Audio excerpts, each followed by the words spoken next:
you awake? I thought I heard you get up. Yeah, I'm awake. Sorry, I just can't sleep. Are you thinking about him? Yeah, a bit. Usually get back to sleep, my love. I'm fine. No, it's okay. What else is on your mind? I don't know, it seems weird, but I had one of the most vivid dreams of my life. I saw a fox on a snowy mountain, just looking confused and worried. Those eyes, I can't get those eyes out of my head. She was running in the windy snow, looking for something. Do you think it has to do with you and what's been going on? I don't know. It was just a dream, Rachel. They're not meant to make sense. A lot's happened the past couple days, that's all. Well, if you're not going to sleep anyway, you should tell me. I want to hear. All right.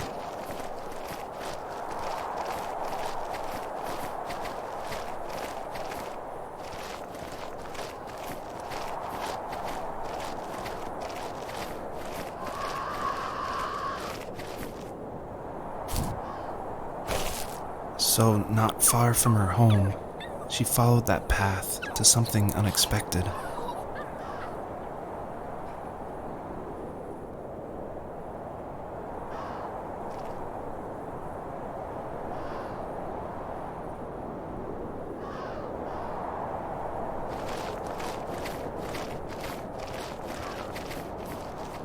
She couldn't stay, though. She had to find her other 2 children. So she took that path. She followed it towards something ancient.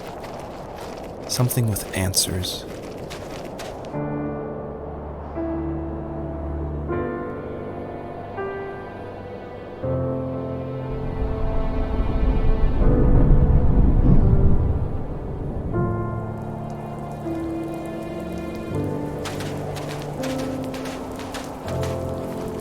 The fox looked high and low, searching for any sign of her cubs.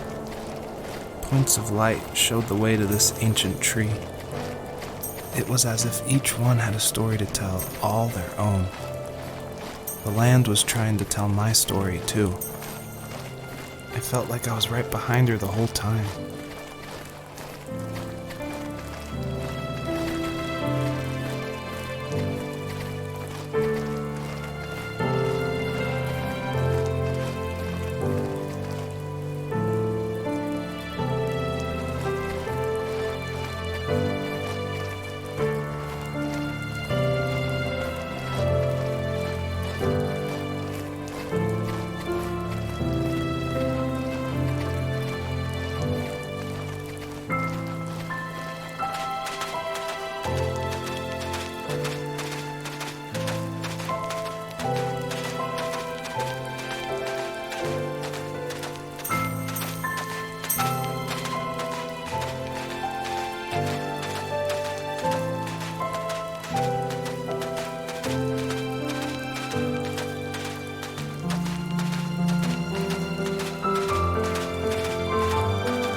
Wasn't he like a lumberjack? That's one way of putting it. If wood was a canvas, then a carving knife was his paintbrush. Even after working a 50-hour week, even after his hands were more splinters than skin, he would bring home the nicest piece of Alaskan weeping cedar and make me toys. That wooden train was the first toy I can remember, and I loved it. I just knew from a young age I was going to be a lumberjack, like my father.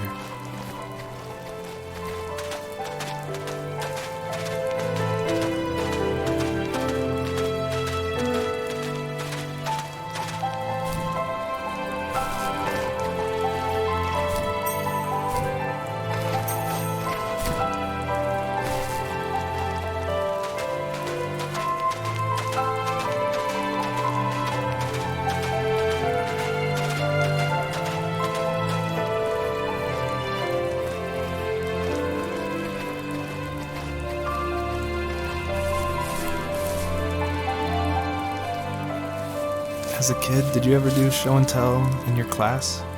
Yeah, I think I only did it once, when I was in the 4th grade. You know how my life was around then.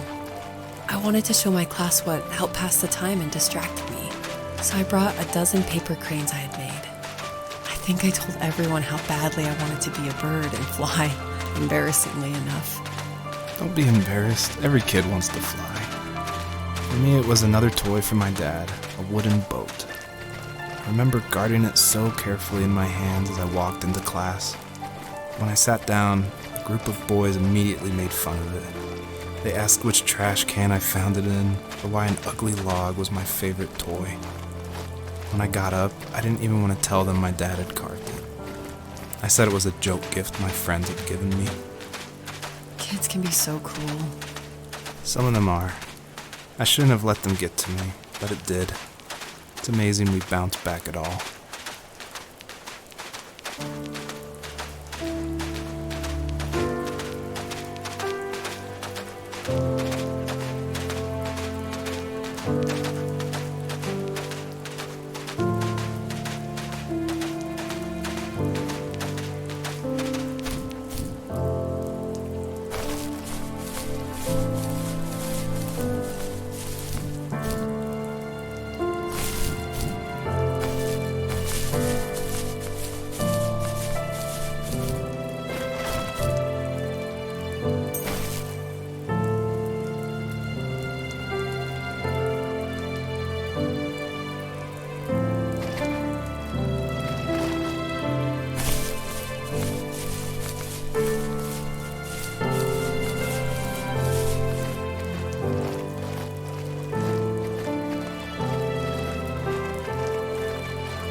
My teenage years were full of sketching, angst, and trouble.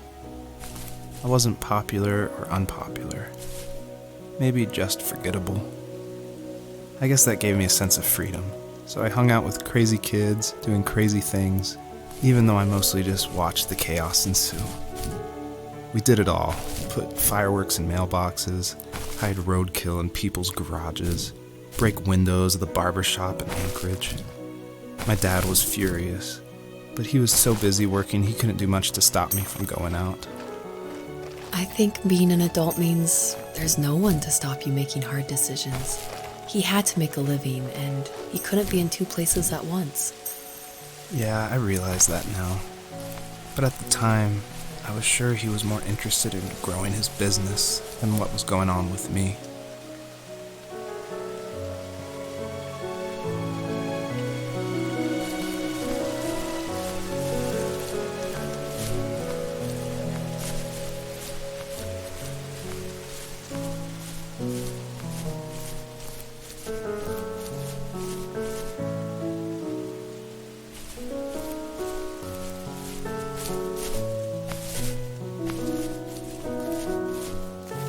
He was working another late night, and my friends were over, saying how bored they were and how they had come all the way out to my house for nothing. One of them mentioned how that old, ugly beyond belief truck was still in the garage, and how we should take it for a spin. I was only 15, so I kind of fought it for a while. The next thing I knew, we were careening around the mountain path, rocks spitting onto the sides of the cliff, while my dad's cringeworthy bluegrass blared out the speakers. I drove while my friends were in the back of that yellow and purple truck, throwing beer bottles and trash at anything remotely interesting. Felt like I was soaring in the air with borrowed wings. But all good things have endings. A cop outside of Eagle River pulled us over after he saw us in a bottle rocket into someone's yard. What followed was a long night of talking to disappointed adults and feeling smaller than ever.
After he drove me home from the police station, I blew up at him, saying how I never wanted to be like him, how I was going to be someone and leave that hick icebox for good. He just looked forward at the road with tired eyes. I took out that bluegrass tape from the cassette deck and chucked it out the window. In my sage teenage wisdom, I thought I had proved the ultimate point, but my dad had a different idea. He slammed the brakes, slowly bowed his head while gripping the steering wheel, and finally looked at me. All he said, like it was a polite request, was, "Make this right." I sat there in silence, fuming, but I eventually got out and combed every square inch of the woods, muttering profanity after profanity. I found it 30 minutes later, near a small waterfall off the road. I went back to the truck, put the wet tape back in, and sure enough it worked. We didn't speak another word to each other the rest of the night. Wow, I knew you were a crazy teenager, but... It's hard to believe, isn't it? It surprises me too. It's like I didn't really know who that kid was back then. I bet my dad thought the same thing over and over. It's almost like he was saying, make this right to himself, more than to me. My friends would laugh about that night and talk about how crazy it was, and I laughed along, pretending it didn't bother me. But it did. I imagined my friends growing old in the bush, unable to find that thrill in those godforsaken ice fields. It's like those mountains were a literal wall, keeping me from leaving, where all I would have to look forward to are lumber yards and evening beers. I had to climb over. That was my only goal for a long time.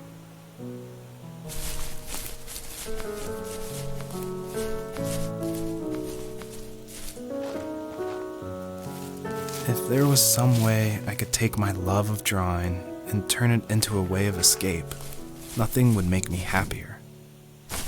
I wanted to create instead of tearing trees down. I wanted to move to the lower 48, not because I hated it there in Alaska, but I hated the idea of it.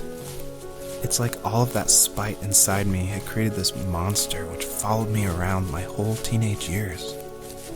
I put so much energy into doing what others didn't expect of me. Why did I do that? There's one fact you're forgetting, though. If you didn't have that fire in you, we probably would have never met. You're absolutely right. Maybe the destination is all that matters in the end. But then why am I awake? Why am I seeing this fox go on her journey? And why can't I stop thinking about my dad?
Even at my most distant, at the times when I detested him the most, he kept reaching out.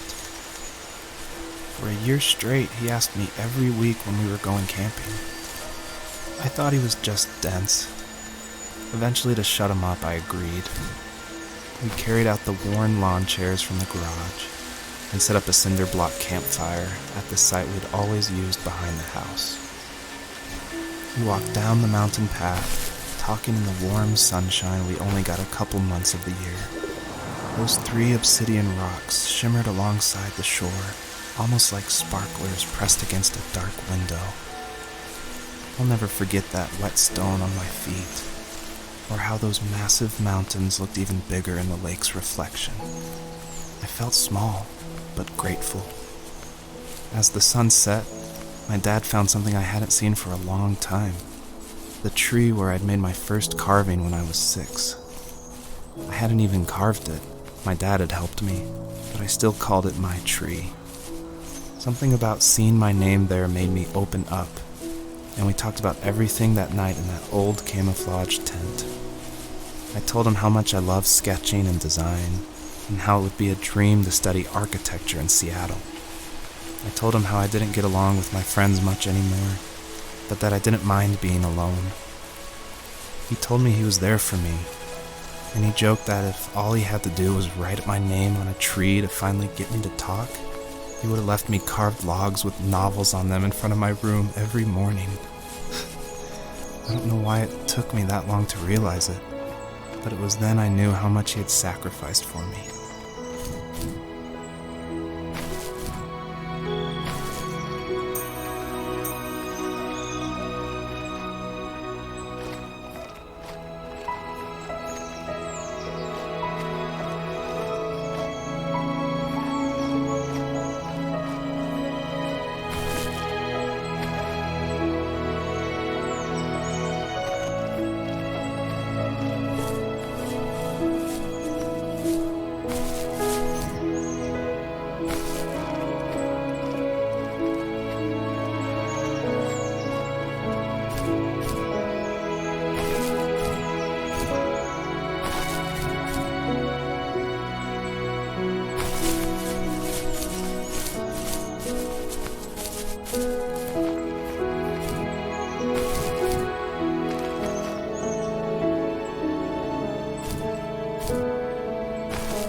We were happiest underneath the evergreens. We decided it was time to finally map out the hundreds of acres we lived on, just to pass the time during the summer. He was only free in the evenings, so I would spend the day wasting time on dial-up internet and sketching, and then we would rush into the woods, pen and map in hand, before evening fell.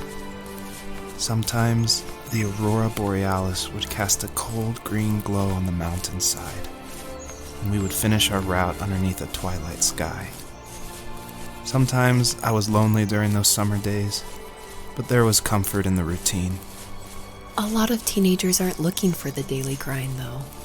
There's nothing wrong with wanting to get out, to leave your childhood home. You wanted to progress, to make something of yourself. Yeah, you're right. That house. I'm sure it's the same as how I left it. But then why does it feel so different? I doubt you're the only adult to have looked back and asked that question.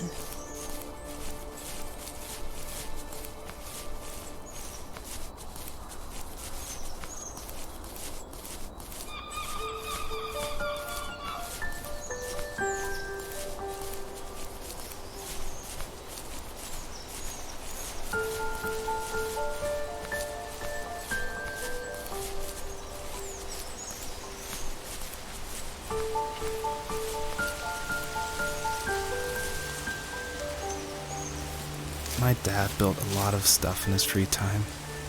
If he wasn't watching fly fishing or reading Tom Clancy novels, he was carving something. He made tons of birdhouses. Not that he was into bird watching, but I think he really missed working and adding on to the home. If he couldn't afford the time to build onto our own house, he would have to settle with watching birds move into their little homes. We kept an old mattress in the bed of that ugly yellow truck, so we would drive it deep into the woods and then watch the birds fly into their houses while the sun set. Usually it was accompanied by venison jerky or a cold Coke, but not a lot of talking, which is how we both liked it.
On our property, there were old abandoned pieces of a shed and car long left unused.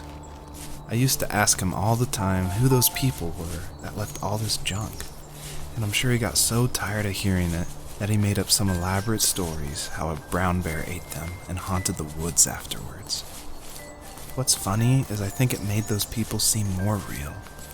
Growing up thinking they were still hanging out like they couldn't say goodbye. I used to tell my friends how I could swear I saw spirits move near the water, and that always freaked them out. I guess it didn't bother me, because the way I saw it, they were normal people with old cars and sheds, just trying to figure out how to survive and be happy in the middle of nowhere. It was a cool thought that they didn't want to leave, but I was a weird kid. Well, you had good company since those ghosts like living in a place where they were brutally devoured.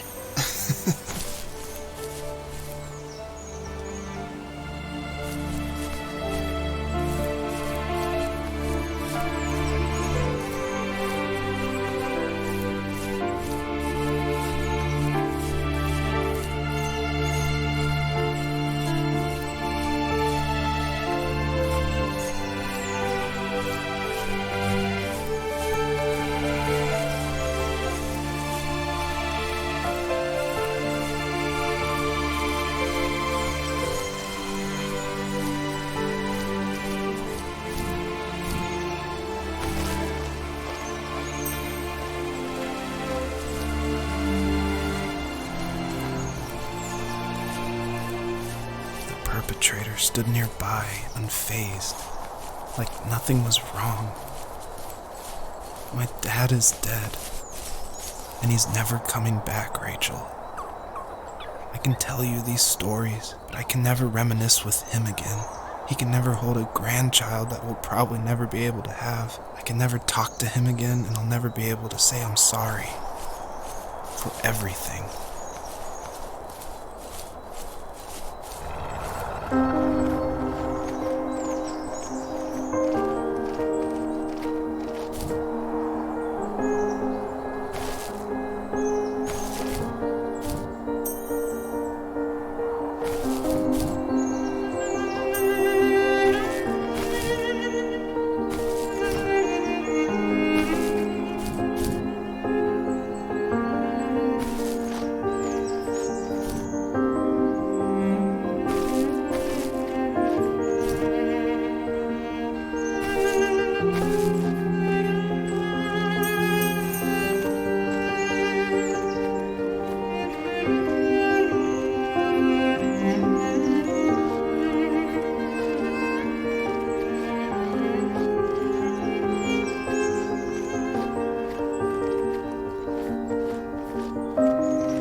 can't talk about this anymore.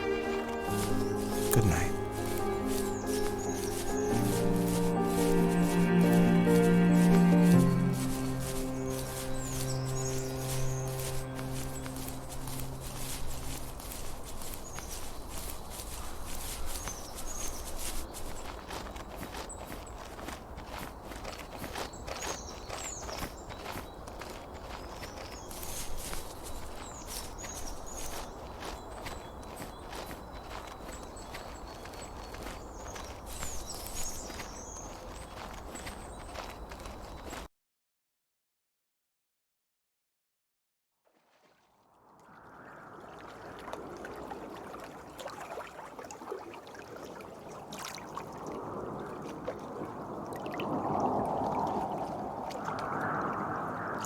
Joseph, you can't go to sleep feeling like this.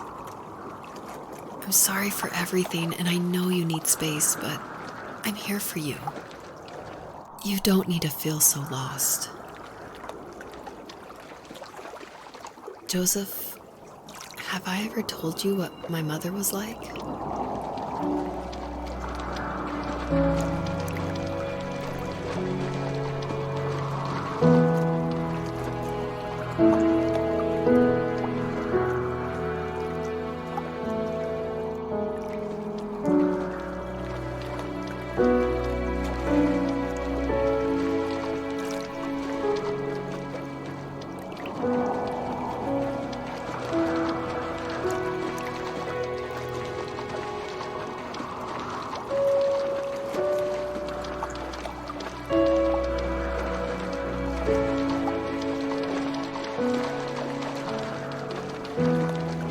You know what it's like not to have a mom at home.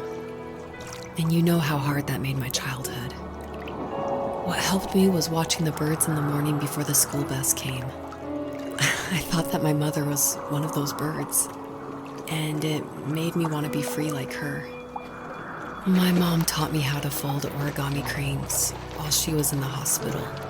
So I told myself I would fold one every day until I could fly myself.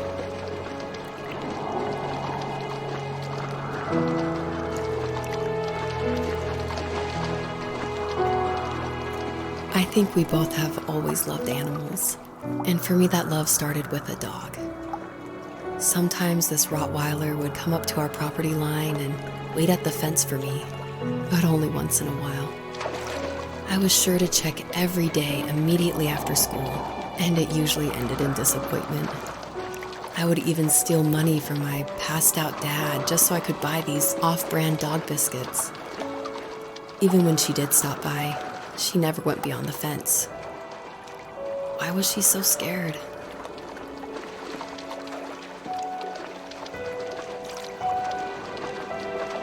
I think my dad was the opposite of your dad in almost every way, except he was in the military as well. He coped with alcohol of every kind. The trailer started falling apart, he got angry, and I withdrew. More and more I became the weird, quiet kid who made lots of origami birds and carried dog biscuits around. I think we were pretty similar when it came to being the weird kids. And that same sincerity in college was one of the reasons I was so drawn to you.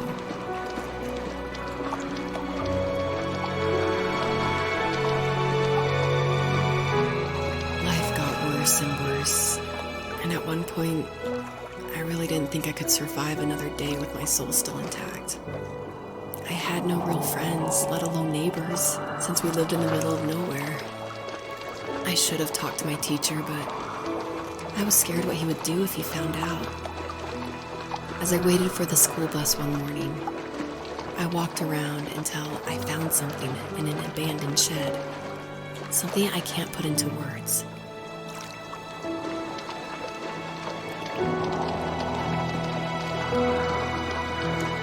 I summoned courage I didn't know I had, and I broke into my dad's room and found the key to the shed where he had locked my bike. I'll never forget that feeling. The wind rushing by my ears as the sun rose over fields of wheat. I was flying for the first time. I biked as far as my legs could take me until I found a house that felt friendly. and that felt like home. Those strangers helped me in so many ways. And if it wasn't for them, I wouldn't have found my foster family. And if it wasn't for my parents, I wouldn't have met you.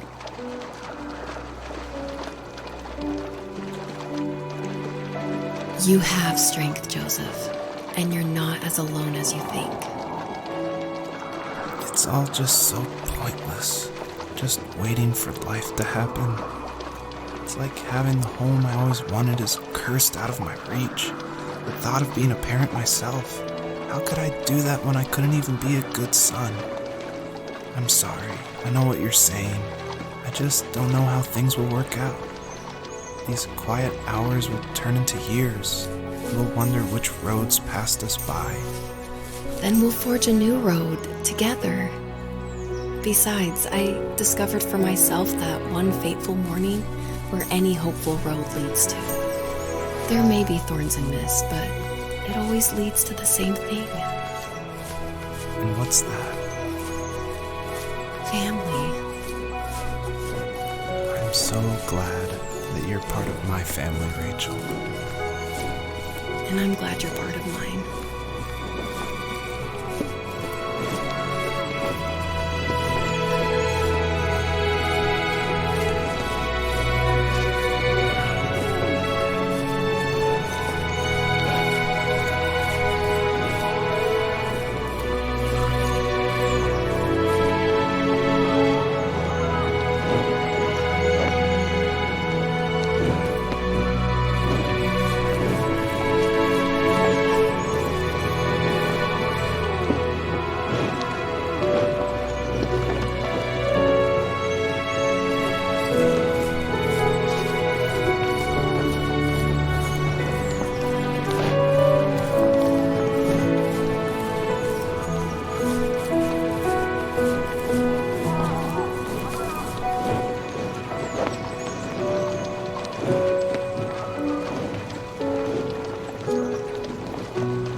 The fox knew her last cub would be waiting for her at the first tree. She was almost there. The rain cascaded onto the jade valley where the entrance to the tree was. Life was protected there, because that's where life began. It was now only a mother and a daughter left. Items from my life still dotted the ground as she moved closer to her destination and destiny.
My dad was super supportive with my college plans.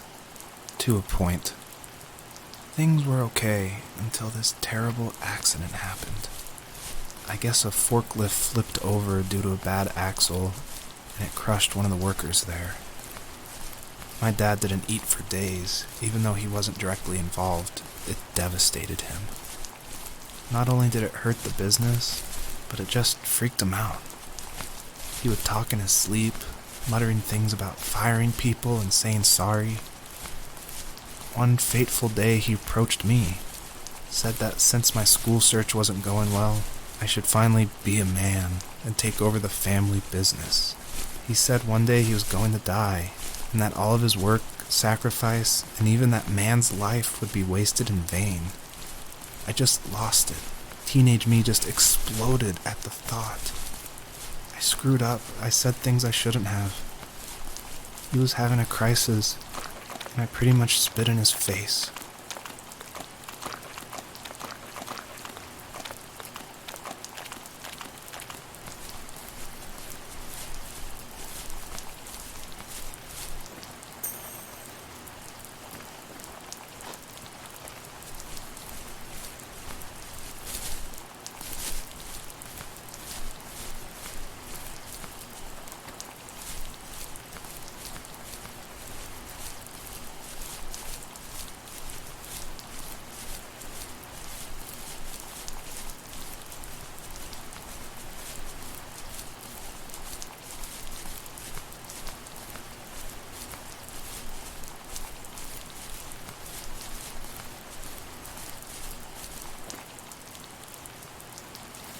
Was that the last time you talked to him? No, I called on holidays, and he would call on my birthday. I guess we acted like nothing ever happened, which was stupid.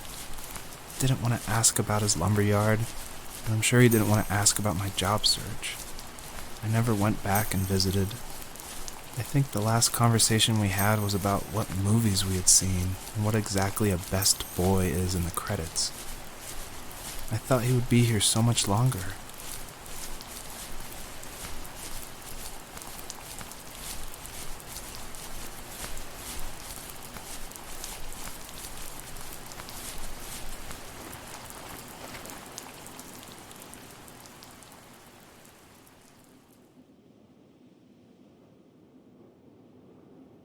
In the distance, the first tree illuminated the wasteland. She couldn't go home anymore. She did the only thing she was capable of. Moving forward. My dad died alone in the middle of the wilderness. I should have been talking to him more. I should have done a lot of things differently. If the first tree on Earth brought life with it, if it taught the birds to sing and fly and showed saplings how to grow, what could it do for us?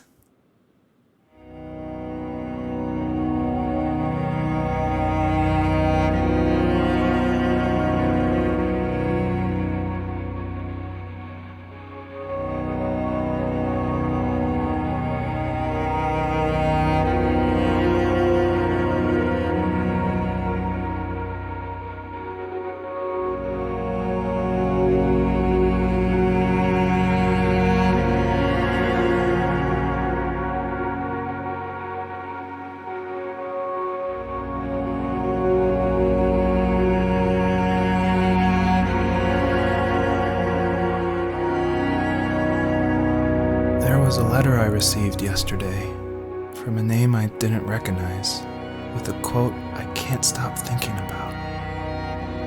Death is not the opposite of life, but a part of it.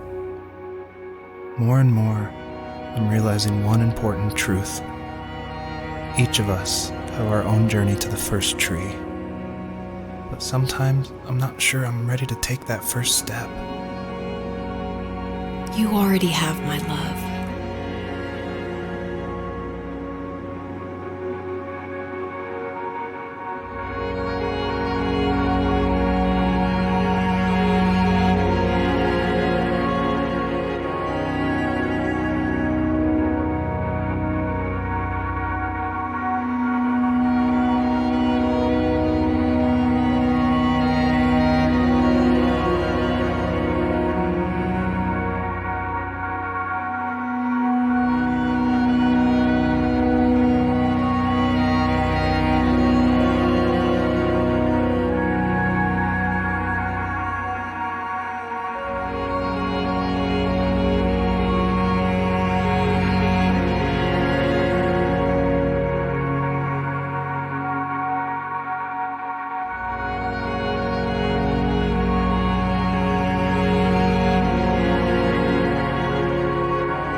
guess her journey was over. But I have no idea. It was only a dream, a distraction from tomorrow. I don't think dreams normally bring back to memory so many important feelings. Maybe it was just a dream, but it was also a gift. Yeah, I suppose. But tomorrow we're getting on a plane to the last place on Earth I want to be.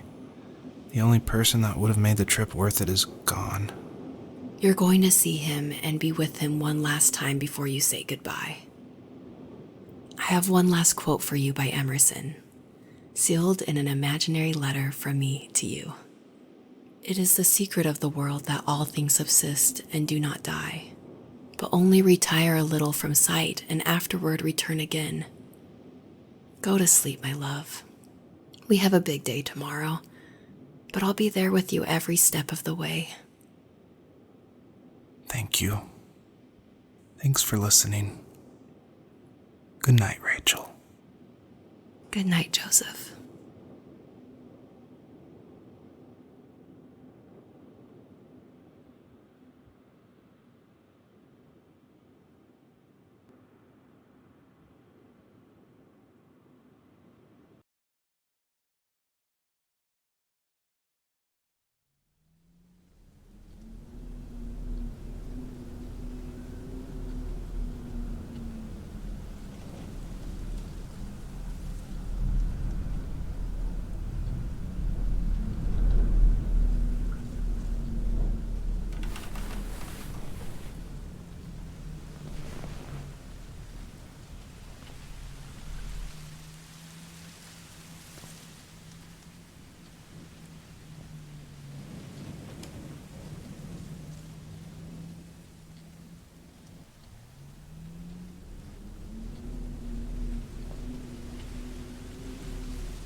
hell?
What is this?